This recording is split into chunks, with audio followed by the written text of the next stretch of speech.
নমস্কার বন্ধুরা, আজকে আপনাদেরকে কতগুলি ফ্যাক্ট সম্বন্ধে ধারণা দেওয়ার জন্য চলে এসেছি। প্রথমত হচ্ছে যে বাংলাদেশে কয়েকদিন ধরে আমরা দেখছি ইন্ডিয়ান প্রোডাক্ট বয়কট করার জন্য আলোচনা চলছে এবং নানা রকম ক্লিপও সোশ্যাল মিডিয়ায় ভাইরাল হয়েছে। তো বিষয় হচ্ছে যে তারা কেন এই ধরনের ঘটনাগুলো ঘটাচ্ছে, এর পিছনে তাদের যা বক্তব্য, যা দেখা যাচ্ছে তাতে তাদের বক্তব্য যে ভারতবর্ষ নাকি বাংলাদেশের সার্বভৌমত্বে আঘাত করেছে। অর্থাৎ সেইখানে যে এই মুহূর্তে যে সরকার রয়েছে, অর্থাৎ আওয়ামী লীগের সরকার, শেখ হাসিনা যার প্রধানমন্ত্রী, সে নাকি ভারতের জন্য আজকে প্রধানমন্ত্রী হিসেবে সেখানে রয়েছে এবং সেখানকার মানুষদের নাকি তিনি শোষণ করছেন। তো তারই কারণে সেখানকার বিরোধী দল বা কিছু ইনফ্লুয়েন্সার তারা ভারতীয় পণ্যের বয়কটের ডাক দিয়েছেন।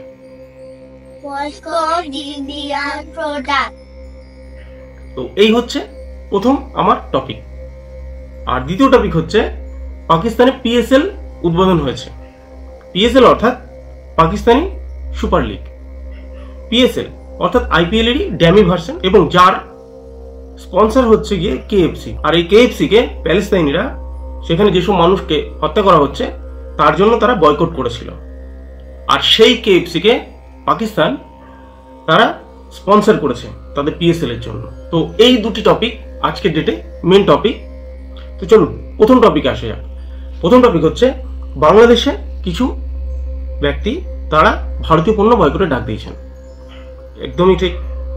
দেখুন, আপনারা যেগুলো করছেন সেগুলো আপনাদের জন্য হয়তো নিশ্চয়ই সেই সব কারণ রয়েছে বলে আপনারা ভারতের পণ্য বয়কটের ডাক দিয়েছেন। আপনাদের বক্তব্য ভারত নাকি আপনাদের সার্বভৌমত্বে আঘাত করেছে, সেই কারণে আপনারা ভারতবর্ষকে বোঝানোর জন্য আপনারা ভারতীয় পণ্য বয়কট করছেন। একদমই সঠিক। আমি মেনে নিলাম যে আপনাদের সার্বভৌমত্বে যদি কোনো দেশ আঘাত করে থাকে তাহলে আপনারা এটা অবশ্যই করতে বাধ্য। কারণ শুধু আপনি বলে নয়, এটা যে কোনো দেশের সার্বভৌমত্বে যদি কোনো দেশ আঘাত করে তাহলে সেখানকার জনগণ, মানে সুচিন্তিত জনগণ, তারা এরকম ধরনের পদক্ষেপ নিলে সেটা দোষের কিছু নয়।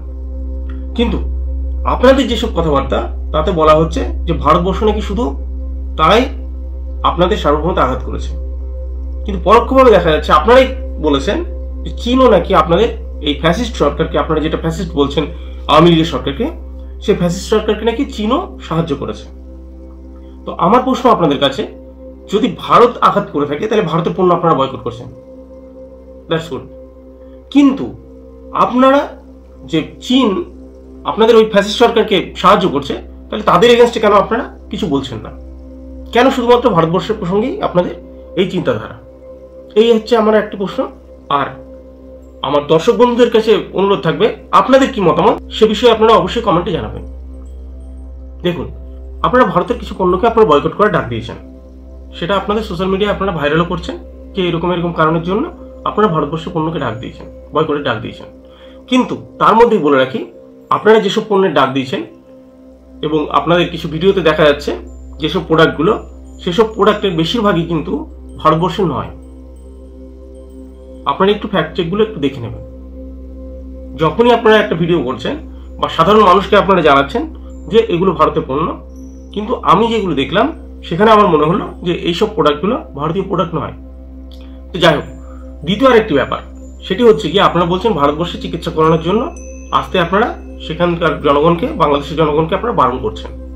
আপনারা বলছেন তার সাবস্টিটিউট হিসাবে হয় মালয়েশিয়া, ব্যাংকক বা থাইল্যান্ডে যেতে। আমার প্রশ্ন থাকবে আপনাদের কাছে যে ভারতবর্ষের চিকিৎসার জন্য যে খরচ হয় সেই খরচ কি আপনাদের ওই মালয়েশিয়া, ব্যাংকক, থাইল্যান্ড এইসব জায়গায় কি সেই খরচের মধ্যে তারা, মানে আপনাদের বাংলাদেশের যেসব মধ্যবিত্ত মানুষরা, তারা কি অ্যাফোর্ড করতে পারবে? যদি পারবে তাহলে ঠিক আছে, কোনো অসুবিধা নেই, আপনারা তাদেরকে বলতে পারেন। কিন্তু যারা এই সমস্যার মধ্যে দিয়ে যাচ্ছে, একবার তাদের মধ্যে ঢুকে আপনারা দেখবেন, চিন্তা করবেন যে সত্যি কি আপনারা যেটা করছেন সেটা সত্যি কি ঠিক বা কতখানি ঠিক। আপনারা বলছেন যে ভারতের থেকে চিকিৎসা নাকি অনেক বেটার পাকিস্তানে। এটা হাস্যকর বিষয় ছাড়া কিন্তু আর কিছু না। কারণ হচ্ছে পাকিস্তানের লোকেরাই বলছে যে তারা সেখানকার যেসব ডাক্তাররা রয়েছে তারা রিকমেন্ড করে ভারতবর্ষে চিকিৎসার জন্য। आपने क्या देखा वहां पर, किस जगह पे गए थे, किस पर्पस के लिए गए थे? मैं एक्चुअली अपने बेटे की मेडिकल ट्रीटमेंट के लिए गया था बम्बे और बेंगलोर वगैरह। क्या हमने 75 साल में एक ऐसा हॉस्पिटल नहीं बनाया कि हम वो किस चीज़ का ट्रीटमेंट था, थोड़ा सा बताना चाहेंगे? किस मेरे बेटे का ट्रीटमेंट, उसके हार्ट प्रॉब्लम थी, वो ट्रीटमेंट करा सर। इधर के डॉक्टर्स ने रिकमेंड किया था। मैं अपने बेटे के डॉक्टर से मिलने के लिए उसके ऑफिस के बाहर बैठा हुआ था। इतने में बेंगलोर की बात, इतने में एक मिनिस्टर आया उससे मिलने के लिए, तो उसने रिफ्यूज़ कर दिया उससे मिलने के लिए कि ये पहले आए, मैं इनसे पहले मिलूँ। हमारे लोग ये हैं कि मिनिस्टर आ जाए हॉस्पिटल ही बंद कर देते हैं। जो आपने अपने बेटे का भारत में ट्रीटमेंट करवाया था, एक्सपीरियंस कैसा रहा आपका? मेरा बहुत अच्छा एक्सपीरियंस है उधर जाके। They treat us like a celebrity. और तो ये उनका वो चीज़ है, ये नहीं देखे ये मुसलमान है, ये हिंदू है, ये कुछ है। सिर्फ उन्होंने कहा ये लाहौर से आया, ये मेरा बेटा है। तो एवरी मॉर्निंग जिस दिन हम आ रहे थे उसने अपने बेटे को डॉक्टर को भेजा कि जाओ मेरे बेटे को चेक करो, एवरीथिंग ओके भी थी। तो वो आया, चेक किया। मैंने कहा डॉक्टर साहब रहने से इतनी सुबह क्यों आया? तो कहते यार मैं क्या करूँ, मुझे सुबह मेरी मदर ने जगह के जाके देखो वो जा रहे हैं आज पाकिस्तान वापस, तो चेक करो एवरीथिंग ओके। उनके लिए पाकिस्तान की अपनी मेडिसिन सस्ती है, उनको मिलती है। पूरी दुनिया से कंपैरिजन किया जाए ना तो हमारी मेडिसिन उनकी निस्बत फिर भी सस्ती है। अपनी ही जो है प्रोडक्ट जो यहाँ पे बनाई जाती है मेडिसिन उन्हीं को प्रेफर करते हैं क्योंकि अवेलेबिलिटी ही ज़्यादातर उनकी होती है। पाकिस्तानी मेडिसिन को प्रेफर कर रहा हूँ, लेकिन पाकिस्तान में मेडिसिन इस टाइम काफ़ी ज़्यादा शॉर्टेज आ रही है। मेडिसिन कोई हमारे पास अवेलेबल नहीं है। তাতে আপনি হার্টের সমস্যা বলুন, লিভার ট্রান্সপ্ল্যান্ট বলুন, ক্যান্সার বলুন, যে কোনো রোগের জন্য তারা রিকমেন্ড করছেন যে ভারতে যে সেসব চিকিৎসা করানোর জন্য। মেডিকেলে বলুন, আপনি মেডিকেলের যেসব মেডিসিন রয়েছে সেই সব মেডিসিন পাকিস্তানে যেগুলো আছে সেগুলো নাকি ভারত থেকে আসে। এটা কিন্তু আমার কথা নয়, এটা সোশ্যাল মিডিয়াতে যেগুলো জানা গেছে সেখান থেকে বলা হচ্ছে, কারণ আমরা অতটা জ্ঞানী নই যে আমরা সবকিছু জানবো।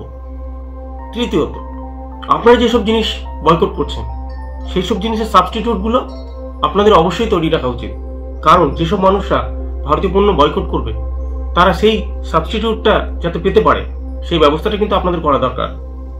কারণ ভারতবর্ষ যদি এইসব কারণের জন্য সত্যি সত্যি আপনাদের দেশের সাথে সম্পর্ক খারাপ করে ফেলে তাহলে সেক্ষেত্রে কিন্তু আপনাদের সাধারণ মানুষের বড্ড ক্ষতি হয়ে যাবে।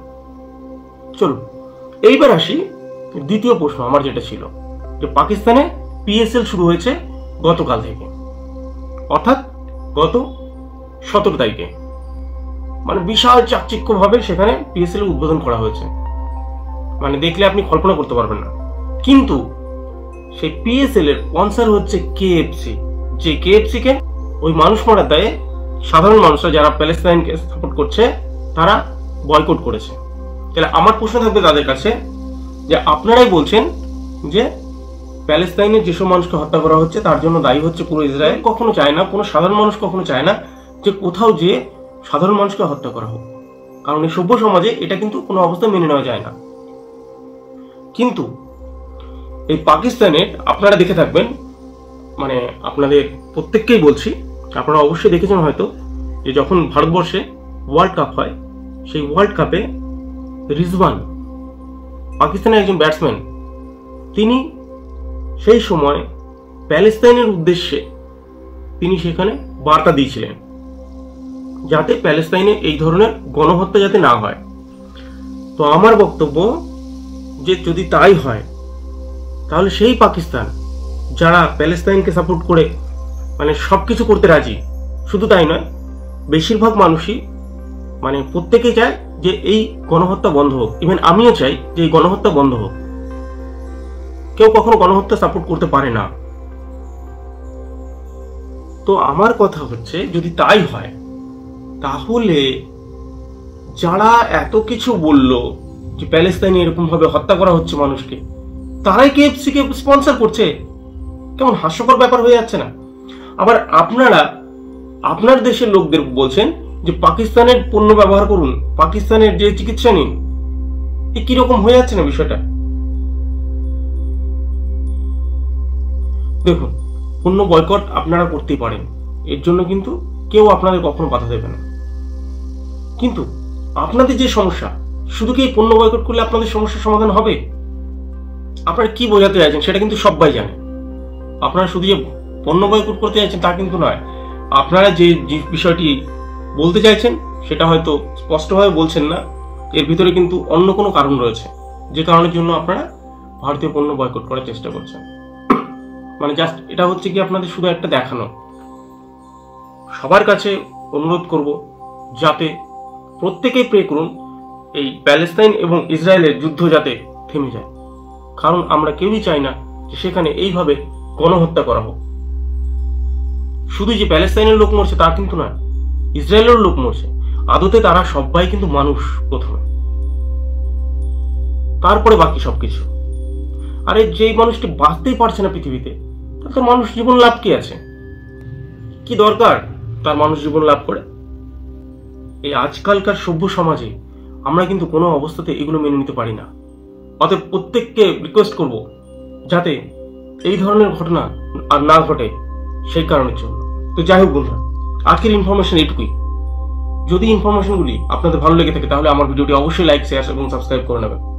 দেখা হচ্ছে আরো একটি নতুন ভিডিও। ততক্ষণের জন্য ভালো থাকবেন।